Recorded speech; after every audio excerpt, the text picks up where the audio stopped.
Welcome to the craziest and wildest AITA Reddit stories. From explosive family drama to shocking twists, these jaw-dropping tales will keep you hooked, questioning who's truly in the wrong. The first story for this collection is from 𝐷. AITA for refusing to support my estranged entitled parents who wanted to be TikToker. I, 20M, live under the same roof as my dad, 41M, and my mom, 42F, who have been in an estranged and struggling marriage for as long as I can remember. I started live streaming on Twitch 4 years ago for fun, and it accidentally turned into what I believe to be one of the best decisions I've ever made. I don't make enough to make a living off of it, but I do make a little profit off of the audience I have that chooses to support me. I also make videos for YouTube and TikTok, and make digital art on the side that I post to a variety of platforms. Basically, I'm incredibly passionate about what I do, and have been since day one. Due to multiple medical complications, my mom has been out of the workforce for several years, and everywhere she's ever applied to in recent times has either denied her or simply never answered. As you can imagine, this has caused emotional stress and turmoil for both of my parents, and has led to their relationship being at rock bottom over the past year or so. It should be noted that we've always been a low-income family, just barely getting by, and that my father has a reputation for being an abusive narcissist. I've seen a handful of psychiatric professionals since before I was even a teen, because I've been severely traumatized by the events that have taken place in my own home. About 2 years ago, my dad, who works full-time as management for a local grocery store, decided he wanted to try doing what I do, streaming and making videos and whatnot. I've grown to be okay with him doing this, especially since he has not clue what he's doing and refuses to ask me, the one with experience, for help. My mom came to me a few months ago and said she wanted to start partaking in this stuff too, talking about playing video games and maybe even doing a podcast to see if she could bring in any income. The thing is, my mom doesn't play video games all that often. In fact, most of them give her migraines, and she stopped being interested in her podcast idea after my dad laughed at her for even bringing it up to him. She came to me and said she needed help getting started so she could do the whole streaming on Twitch thing. Ever since I got fired from my in-person job a month ago, I've been 24/7 grinding away, streaming 6 days out of the week for 5 hours at a time. And that's not including the amount of time spent recording videos for my YouTube channel. So, when she came to me and asked for help, fueled by both my already busy day-to-day and my frustration that my own parents seem to be copying me, when they rarely ever have anything nice to say about what I do, I told her I was too busy to help her and that she'd need to figure it out on her own.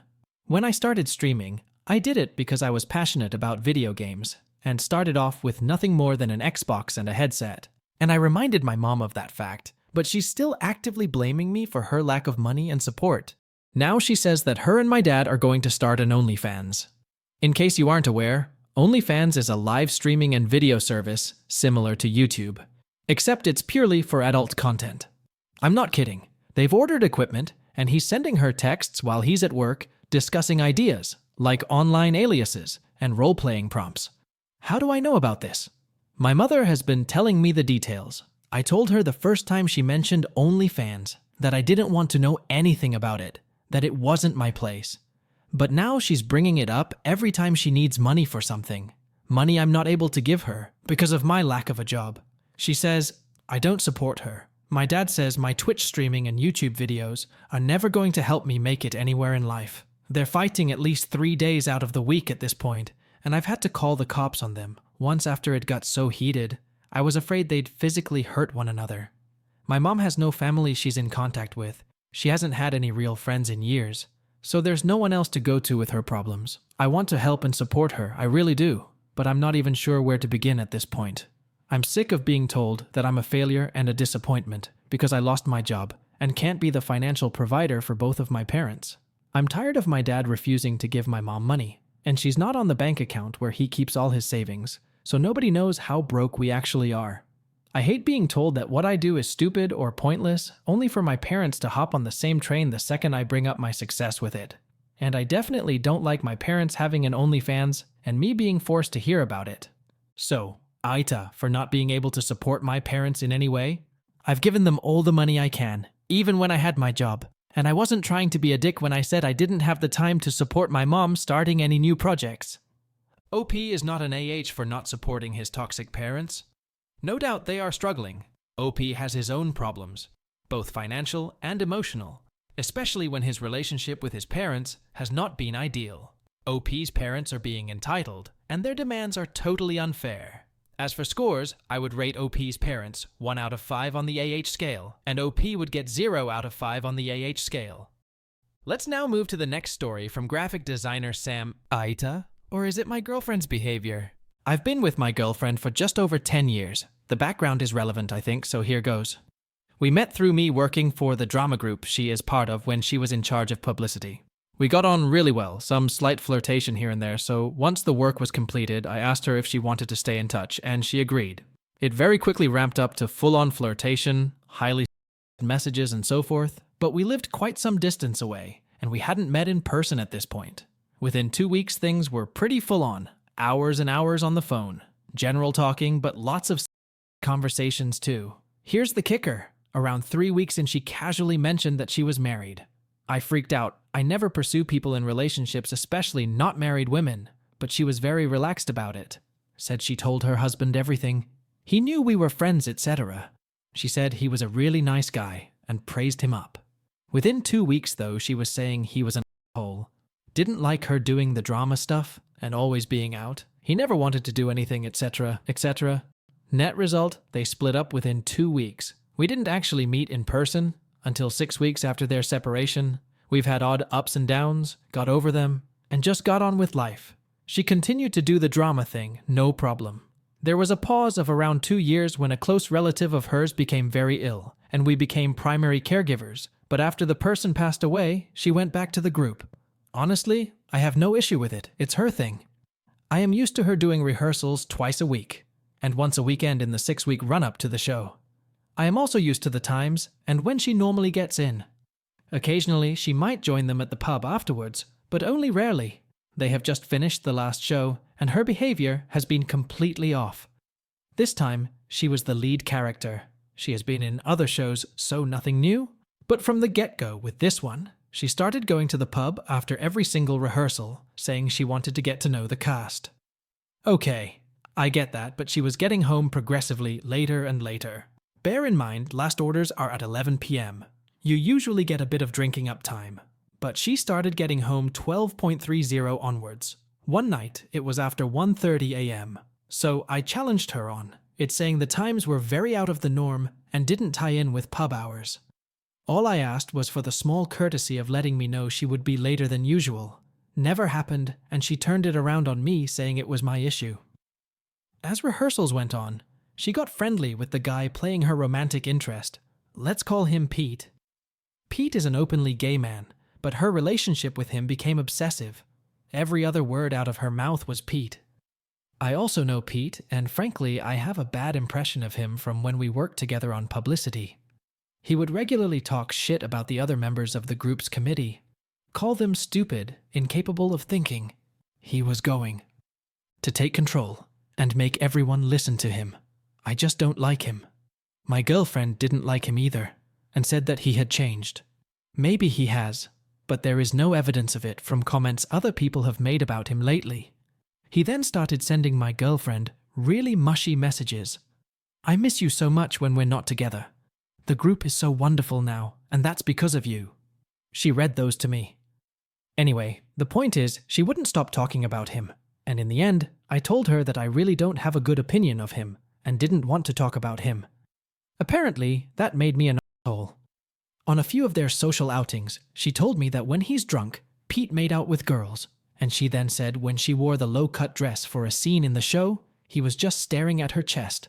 So, okay, I am wary of this guy. This weekend, I went to see the show as I always do. Literally every other one I have seen. I wait for her afterwards in the foyers. We hug, kiss, and I tell her how amazing it was and chat a bit. This time, 2 other friends came. We were waiting at a table in the foyer. She made a beeline for one friend, didn't even acknowledge me, and spoke to her for 15 minutes. Then she spoke to the other friend for 10 minutes, then someone else for 5 minutes. Finally, she came up to me, and I know I didn't look happy, and she snapped at me, asking what was up with me. And I said it didn't feel very nice when she ignored me, not even a hello. The next thing out of her mouth was, "What did you think of Pete and I's kissing scene?" And I told her truthfully as her partner, it's not something I enjoyed watching. But we moved on, talked a bit, and she was friendlier. On Sunday, she ripped into me saying I have been totally disinterested throughout. Untrue, I asked her about rehearsals every time and how it was coming together. I helped her make show presents for the other cast members. Ultimately, though, she made me the bottom priority in her life throughout this whole time. I was the one looking after the animals, sorting out the house, appointments, getting shopping, running her errands, etc. And frankly, when she was home, she was either glued to her phone messaging, asleep because of her late nights, or going upstairs to practice songs for 3 to 4 hours at a time. So now that show has finished. Last night she was again glued to her phone, stopped to do some work for half an hour, but was literally checking for messages every 2 minutes and afterwards, messaging well after midnight. This is the woman who moans if I happen to get a message after 9 p.m., who has accused me of speaking to someone else when I have been looking at prospective work leads. The same person who shouted and hollered at me for taking half an hour longer than she thought was reasonable, one time that I had to queue at the barber shop, and accused me of meeting a woman. As far as I am concerned, she has put everyone and everything ahead of me. And now it's time to start the new show, so here we go again. Honestly, all I asked for was a little courtesy. AITA? OP is not an AH for being concerned about his girlfriend's behavior, especially her neglect and lack of communication, as well as her obsession with Pete. It is completely reasonable and justified. However, OP could communicate his concerns with a better approach. By the way, I would rate OP's girlfriend 2.5 and OP 0 out of 5 on the AH scale.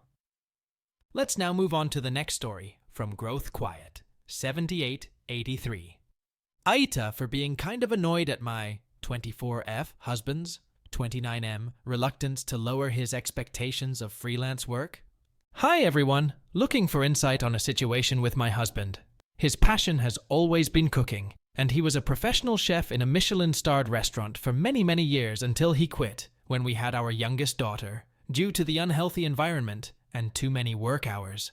He began working in a field he dislikes, but can offer more free time and isn't too stressful. Pay isn't wonderful, and with my salary we're hardly making ends meet. So he thought about opening his own business as a private chef, providing both private dinners, events, and cooking classes.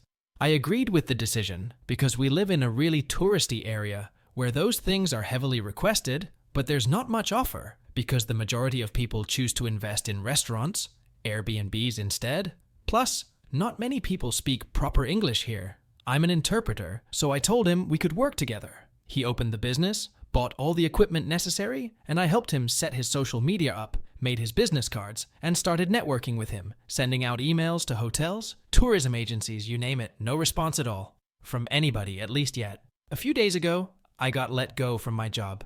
This absolutely broke me to pieces, but he comforted me, saying it's going to be all right, and we still have this freelance thing, and I'm going to work with him. I still wanted to job hunt, so I went and did it, and I came in contact with a local agency who basically deals with 95% of tourists coming here. They told me they have an entire place set up for cooking classes, and the demand is astronomical, but they haven't had any luck finding a chef to provide them. I jumped to tell them about my husband's business, and they were super impressed and interested. They told me they charge €105 per person for the local typical cuisine class, which is the most requested, so our profit would be €50 pp for a 2.5-hour class. No transport needed because it's like 10 walkable minutes from our house, no need to be client hunting because they'd arrange that for us, and also a massive publicity campaign since they're tied to the city council. I was thrilled to tell my husband, but he had lots of skepticism. He said the hourly rate is too low, then he said we'd need to buy things like flour, etc. Ourselves, then he said he'd like for the private dining part of the business to take off more, because he finds our local cuisine to be boring, and he'd like to perform his cooking more upscale and fun. He said we'd be at a loss, and he doesn't want to partner with the agency. I can't help but be really annoyed at this. First, the cost of flour, etc. isn't that much since with his business we'd have the business discount in local places. Second, I think for a business to launch, you need some kind of push, and maybe sacrificing a bit on the rate could pay off with the publicity and the endorsement from the city's council. Third, I am so over about his looking down on local cuisine. Like, I understand it isn't as fun as making elaborate food with fancy ingredients, but this is a business, and the hypothetical clients are literally demanding to know this food they don't know about before asking for the gourmet cool thing. Ultimately, his first job's contract ends in January, and it's not guaranteed they're going to renew it. He said his end goal is to leave this job and be a private chef full-time, but I think he doesn't understand that other places would ask him either some sort of rent or a portion of the profit too. I know this because my mom used to do this too, while a salaried chef at a hotel here. Maybe I'm in the wrong, but I'm disheartened with his feet stomping over this. I admit I don't know much about the financial aspect, although I know keeping the business itself going doesn't have any costs, if not for the business advisor, who's my dad's best friend, and basically asked him 20% of what he normally asks for. Do I insist or let it go? OP is not an AH. She is just trying to help her husband by bringing a viable opportunity for him, but her husband's expectations are very high, and he is dismissing her suggestions. OP's husband needs to understand business instead of raising unrealistic expectations. Let's now jump onto the next story from SushiCat323. AITA for not allowing my mum solo access to my daughter. Firstly, a little background. My mum, 48F, and I, 35F, have always had a strained relationship. I moved out shortly before my 17th birthday and didn't speak to her almost 2 years at that time. I genuinely cannot remember any proper happy memories of my childhood. Everything is tarred with screaming, belittling, or her absence. She had a stroke when I was 11, and things got worse for me, as I was then her career and had to do things like cook our meals and do any and all chores that required bending down or harsh-smelling chemicals, which is most everything to run a home. I'm not upset about having to do this as it was necessary, however. It meant things like my homework didn't always get done, and that always resulted in me getting screamed at. And I never had time for myself. I also had to always be close to my mum in case she needed something, so I couldn't really go out or join any clubs. This has continued into my adult life, with my mum always treating me like I am a failure and an idiot. She has also never allowed me to have boundaries with her or my grandmother, who effectively raised me because of my mum's young age when I was born. My fiancé and I suffered a major miscarriage the December before my daughter, 15 months/F, were born, which nearly killed me, and I was suffering with chronic anemia during my pregnancy with my daughter, which is believed to be one of the leading causes of my daughter being born at 25 plus 6 weeks. While she was sympathetic the day of my miscarriage, her response afterward was, "They didn't find a fetus, so it's not like you were really pregnant." In truth, my fiancé and I believe I passed the fetus while I was losing blood while sat on the toilet.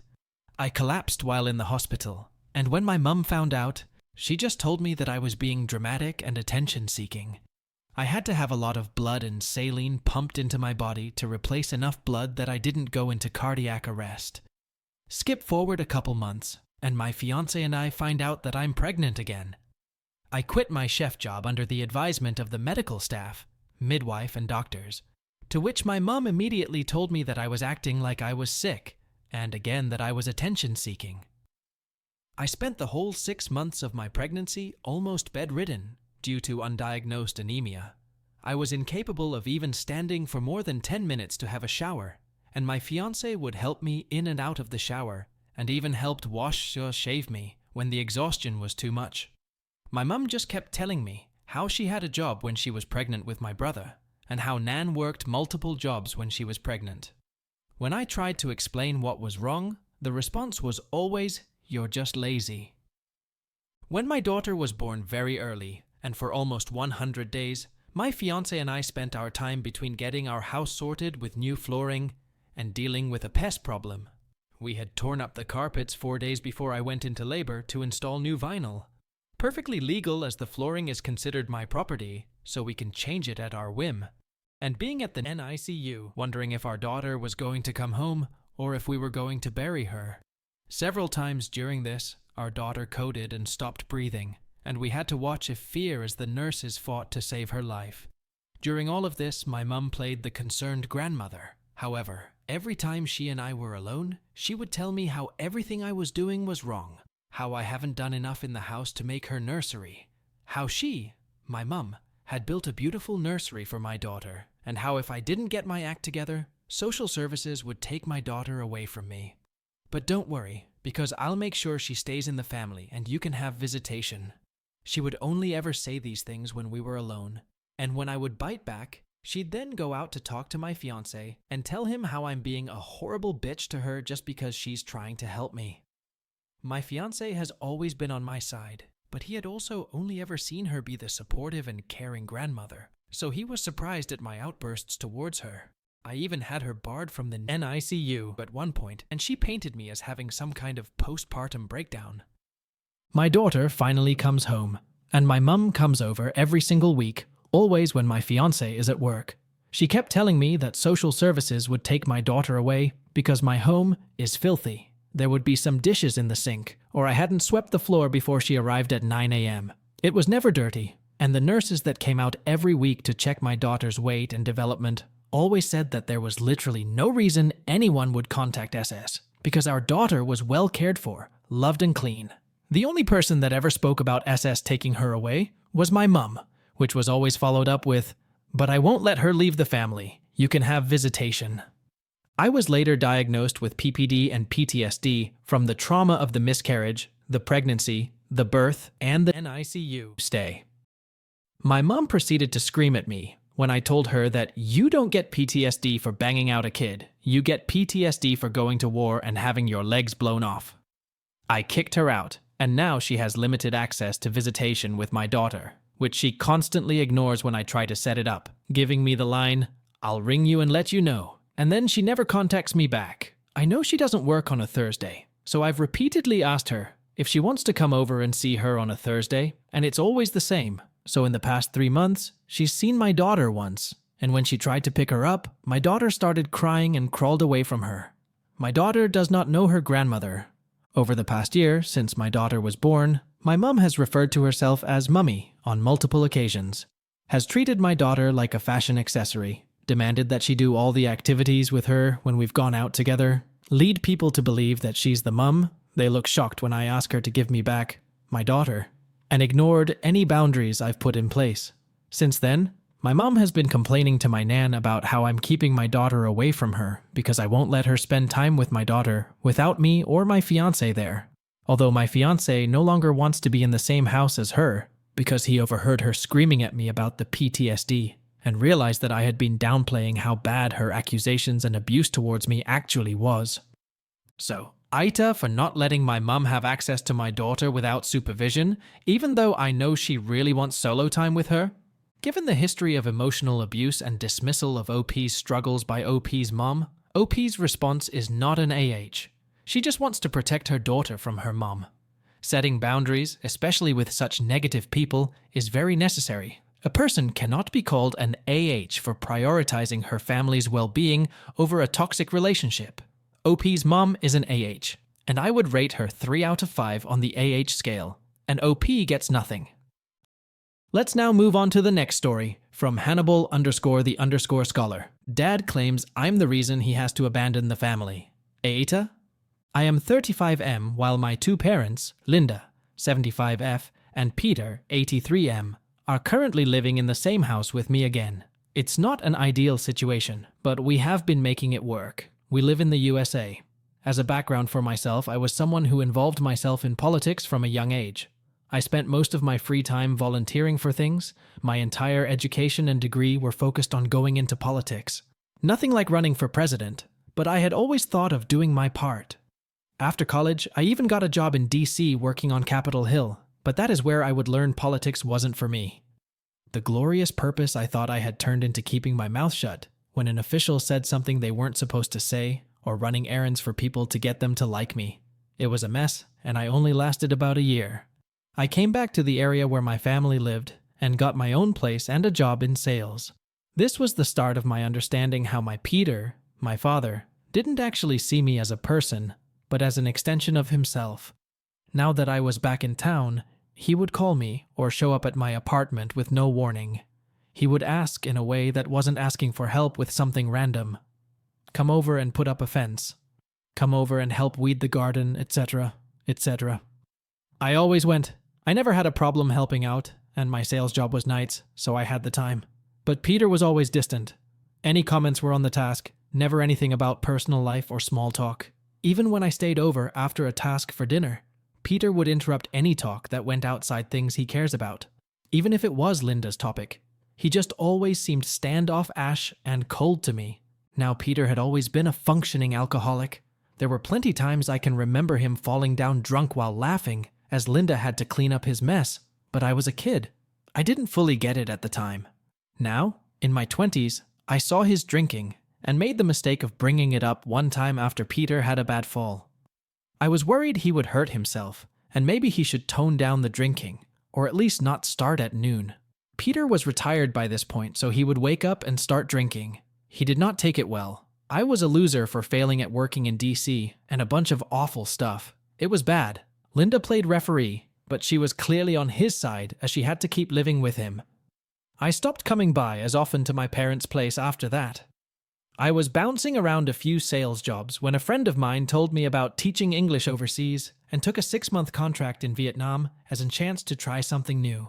I have never been a teacher before, but I still was great at public speaking, so why not take the chance? It was one of the best things to ever happen to me. I loved it out there. Teaching brought a joy and accomplishment to my life that I hadn't found when I had focused everything on politics. That 6-month contract turned into almost a decade of time out there. But like with most people, 2020 was a rough year. I had maintained contact with my parents while out in Vietnam, and they were not doing well. Both were retired by now, and the pandemic had them fearing the worst. Every video call we did was them talking about how they worried about not being able to do the basics around the house, and worried that if one got sick, the other would be lost without them. Skip ahead now to 2021. Country borders started opening back up, and people were moving around after almost a year of confinement. Vietnam was especially bad as they had a military-enforced lockdown. You had to have papers to leave your house, and only then for things like food or an emergency. So I was eager by then for something new. While I loved teaching, it was not what I wanted to do for the rest of my life. With the returned freedom and that desire, I started making plans on getting a master's degree in counseling. This would require my return to the USA, and my parents proposed a plan to help. I could stay with them while getting my master's degree, and in exchange for living there rent-free, I would help out around the house when needed, giving them peace of mind. While not ideal situation living with my parents again, it was a great deal and I did worry about their health. Now, all that is to give a backstory for this post. My return from Vietnam to live with my parents was to Peter a sign that I had failed as an adult. Even though I was working in an office and continuing my education, Peter thought he knew best for what I needed, and that was to be a big and cat to me as possible. Looking back on the situation now, I assume he felt I was interrupting his peaceful retirement. But Peter was one of the main reasons I was there to help, and had been there for all the talks and discussions about why I was returning. But he must have just been in his own little word and ignored it. His drinking had gotten worse. Linda and I had to stop him from drinking and driving, which he would throw a fit about. He would fall and not be able to get up and beg for help, then turn around to scream at whoever helped him once he was up again. I want to say it was February of this year when things came to a head. I don't even remember what caused the situation beyond. I asked him to repeat something he said to me over his shoulder, and he took offense to my talking back to the man of the house. I think I chuckled. Wrong move, I know. And he told me I need to get the out of my house. There's no place for waste here. I was hurt and snapped back. I think I told him to make me leave as he had no ability to do it. Thus, Peter decided he would move out instead. No talks with Linda, his wife of 40+ years. No plan of action once he left, nothing. I took his keys and went back to my room. That was about a week of him telling everyone I was a horrible person. And Linda, who wasn't even aware of what was happening at first, was just a chain tying him down to a place he hated. It destroyed Linda. She had done nothing but try to make things work. She cleaned up after he pissed himself. She covered for him when he missed plans. She kept me from physically throwing out all of the alcohol in the house because it won't stop Peter. It will just make him angry. Now, Linda had to figure out what to do with this and was just spending the days crying. I stayed away from Peter, and anytime he talked to Linda, he just cursed and belittled her. But after about 2 weeks of this hell, he realized we weren't stopped him from leaving. From what I'm told, Peter pulled Linda aside and told her that he was scared to leave. If I didn't push him, he would have never tried to leave. So, Linda came to me one day and asked me to forgive Peter and forget he ever said anything about leaving. I was pissed and knew this wasn't the end, but what could I say? My mom was begging me while crying, so I told her I would forgive, but I wouldn't forget it happened.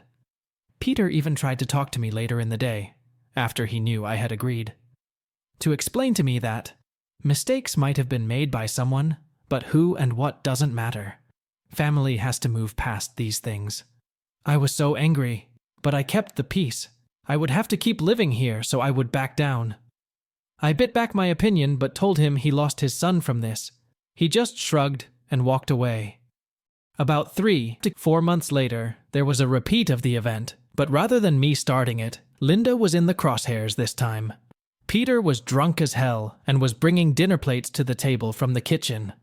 Mid-walk swayed to almost a right angle with his back bent, and Linda grabbed the plates from him so he didn't drop them and then tried to prevent a fall. Peter took offense to this, screamed, and threatened to run away again. I began seeing him as a big baby throwing temper tantrums by this point, so I didn't realize he had threatened to again leave, forgotten completely by the sober morning. Now, it is November 2024. No arguments to start off the fun this time. Linda, Peter, and I are having dinner together as a family when he has a big announcement. Peter believes that there isn't enough room in this house for 3 people to live. So, I have until Thanksgiving to move out, or he is going to find his own place to live. He claims he has worked out a whole plan for when he leaves. He'll move somewhere close so Linda can come visit and help out if he needs help, but then she won't have to complain about his drinking anymore. Both Linda and myself are caught off guard by this speech, but for me, this isn't new. I tell him a don't care and leave the table. That was last night. This morning, I awoke to Linda crying and venting to me about what happened after I left. Peter basically claimed I was the fault for all problems, and how Linda was so stupid believing I was helping out. I had no idea what he is talking about. Every day I am helping get their med ready, buy groceries, lifting heavy things, etc. Now I have my mother wanting to work out a plan for what to do.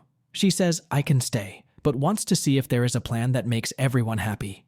If that involves me moving out, then maybe we should look into it. The whole thing has me a bit shaken up. I've dumped my entire savings into a master's course that should take another few years, and now I may have to drop everything to find a new place and budget for bills again. As I still consider myself here as a temporary solution, I have decided to see what options for me are available in case the worst does happen. Linda claims this is just brainstorming, and Peter has no way to kick me out. If he wants to leave, that him walking out of the family. But the whole thing has me feeling guilty, and I don't even know why. I'm worried I'm too close to this situation because the entire thing sounds crazy to me. OP is not an AH for standing his ground. Despite his father's abusive behavior and alcoholism, OP has been helping his parents, and he is not responsible for the chaos. Rather, his father is the main culprit, and he should be blamed. OP is clear, and I would rate him 0 out of 5 on the AH scale. What do the Mac Reddit fans think? Is the OP an AH or not? Let me know in the comment section below. If you like the stories I brought you, just hit the like button, share them as much as you can, and don't forget to subscribe to Mac Reddit for a daily dose. Bye bye. See you tomorrow with some more spicy fries.